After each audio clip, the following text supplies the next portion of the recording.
नमस्कार दोस्तों। अफगानिस्तान और पाकिस्तान के बीच हालात फिर से भड़क चुके हैं। सीमा पर गोलियां चल रही है, बॉर्डर बंद है और दोनों देशों ने एक दूसरे पर हमला करने का आरोप लगाया है।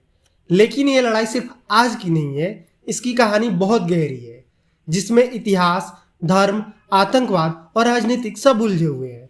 तो आज हम समझेंगे कि तालिबान की कहानी कहाँ से शुरू हुई, पाकिस्तान से उसके रिश्ते कैसे बने और कैसे टूटे, और 2025 में यह टकराव क्यों हिंसक हो गया है। कहानी शुरू होती है 1893 से। ब्रिटिश भारत के विदेश सचिव मॉर्टिमर डुरंड और अफगान शासक अब्दुल रहमान खान ने मिलकर एक सीमा रेखा तय की, जिसे कहा गया डुरंड लाइन। यह रेखा आज के अफगानिस्तान और पाकिस्तान की सीमा है, लेकिन अफगानिस्तान ने इसे कभी वैध नहीं माना, क्योंकि इसने पश्तून जनजातियों को दो हिस्सों में बांट दिया, आधे पाकिस्तान में और आधे अफगानिस्तान में।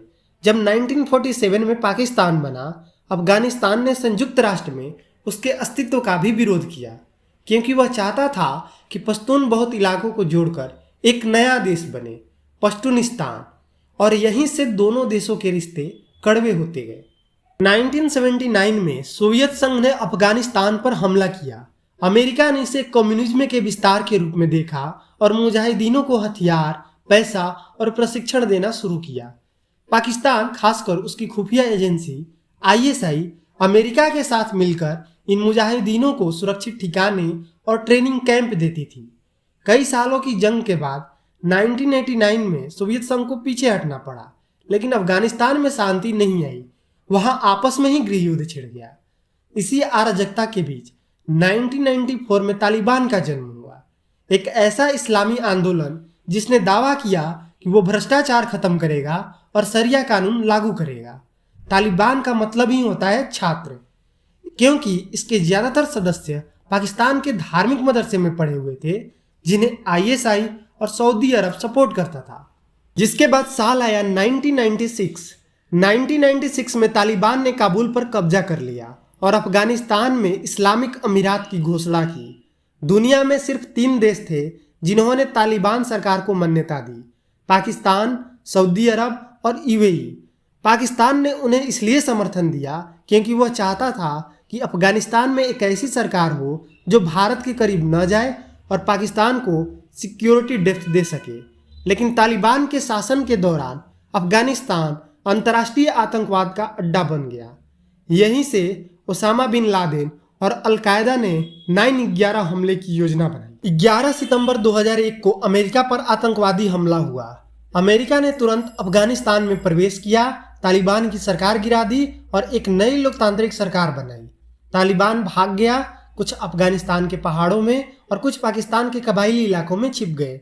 तभी से अफगानिस्तान का आरोप रहा है कि पाकिस्तान तालिबान को पनाह देता है, उन्हें फंड और प्रशिक्षण देकर दोबारा ताकतवर बना रहा है। पाकिस्तान इसे हमेशा नकारता रहा, पर अमेरिकी रिपोर्ट में बार बार ISI की भूमिका पर सवाल उठते रहे हैं। अगस्त 2021 में अमेरिकी सेना अफगानिस्तान से निकल गई और तालिबान ने बिना किसी बड़ी लड़ाई के काबुल पर कब्जा कर लिया। पाकिस्तान को लगा कि अब उसका समय वापस आ गया है, लेकिन हकीकत उल्टी निकली। तालिबान ने अब पाकिस्तान की नहीं सुनी। उन्होंने कहा, हम स्वतंत्र हैं, किसी के इशारों पर नहीं चलेंगे। इसी बीच पाकिस्तान में बढ़ने लगा TTP, यानी कि तहरीक-ए-तालिबान पाकिस्तान, जो तालिबान से जुड़ा संगठन है, जो पाकिस्तान के अंदर सरकारी ठिकानों और सैनिकों पर हमला करता है। पाकिस्तान ने तालिबान से कहा कि वे TTP को रोके, पर तालिबान ने जवाब दिया, हम अपने भाइयों पर हमला नहीं करेंगे। और यहीं से दोनों के बीच नया संघर्ष शुरू हुआ। 2024 में दोनों की सीमाओं पर हालात बिगड़ गए। तोरखम बॉर्डर पर फायरिंग हुई, जिसमें कई सैनिक मारे गए। पाकिस्तान ने अफगान इलाकों में हवाई हमले किए, यह कहते हुए कि वह TTP के ठिकाने हैं। अफगान तालिबान ने इसे अफगान संप्रभुता का उल्लंघन बताया और जवाबी हमला शुरू कर दिया। अक्टूबर 2025 में संघर्ष और भड़क गया। दोनों ने एक दूसरे की चौकियों पर हमला किया और सीमा पूरी तरह बंद कर दी गई। तालिबान का दावा है कि उन्होंने 58 पाकिस्तानी सैनिकों को मारा, जबकि पाकिस्तान कहता है कि उसने 200 से ज्यादा तालिबान लड़ाकों को ढेर कर दिया है। हालांकि इन आंकड़ों की पुष्टि किसी स्वतंत्र संस्था ने नहीं की है। इस संघर्ष के कारण व्यापार ठप पड़ गया है, सीमा के दोनों ओर हजारों लोग फंसे हुए हैं और स्थानीय इलाकों में दहशत फैल गई है। अभी हालात यह हैं कि गोलीबारी रुक रुक कर जारी है। पाकिस्तानी सेना हाई अलर्ट पर है और अफगान तालिबान कह रहे हैं कि अगर पाकिस्तान ने फिर हमला किया तो जवाब और बड़ा होगा।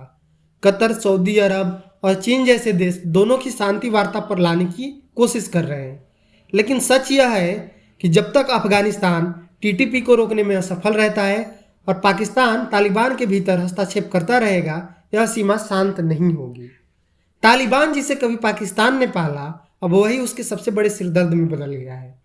130 साल पुरानी डुरंड लाइन आज भी खून से लाल है और जब तक दोनों देश एक दूसरे को दुश्मन नहीं बल्कि पड़ोसी समझेंगे, इस जंग की गूंज रुकने वाली नहीं है।